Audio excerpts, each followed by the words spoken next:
Bonjour et bienvenue pour cette première météo des marchés 2022. L'équipe KCI se joint à moi pour vous souhaiter une excellente année. Petite rétrospective de l'année 2021. Covid, géopolitique, conditions météorologiques, inflation, forte demande, coût du fret sont autant de facteurs qui sont venus perturber 2021 et qui devraient animer également 2022. Le blé et le maïs, après leur pic au mois de novembre, se sont adjugés près de 30 et 22% au cours de l'année 2021. Petit point particulier sur le blé à Chicago qui a enregistré sa plus forte progression depuis 11 ans. Et comment ne pas parler du colza qui a progressé de près de 80% au cours de l'année 2021 et ce n'est pas fini. La hausse du prix des matières premières, telles que le blé, le maïs, les huiles alimentaires, mais également la hausse des prix de l'énergie, a très fortement contribué à l'inflation mondiale dont on parle très régulièrement. Les banques centrales ont dû mettre en place différentes mesures telles que le resserrement de leur politique monétaire afin de tenter d'endiguer cette fameuse inflation. Le climat mondial, très volatile, le phénomène climatique La Niña ont également contribué à faire vaciller les marchés agricoles mondiaux.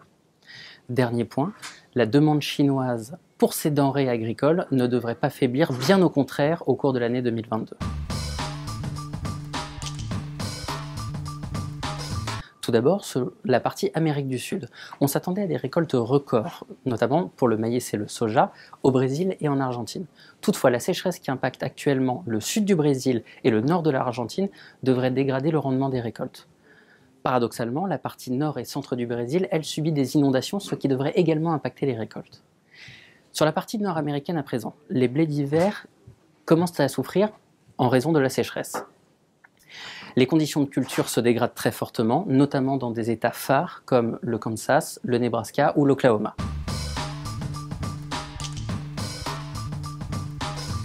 Et la demande dans tout ça, elle devrait rester forte de la part des principaux pays importateurs. La position de la Chine sera notamment à suivre tout au long de 2022.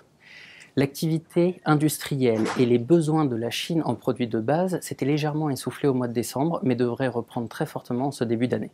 L'impact sur l'économie de la hausse du prix des matières premières pourrait paradoxalement jouer un rôle important et pénaliser la demande à moyen terme si les prix s'envolent complètement et ne sont pas contrôlés dans le cadre de l'inflation.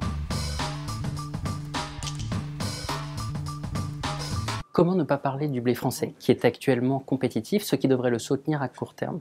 La position de l'Algérie vis-à-vis du blé français sera également l'un des éléments clés à suivre au cours de l'année 2022. Rappelons que l'Algérie a boudé le blé français récemment.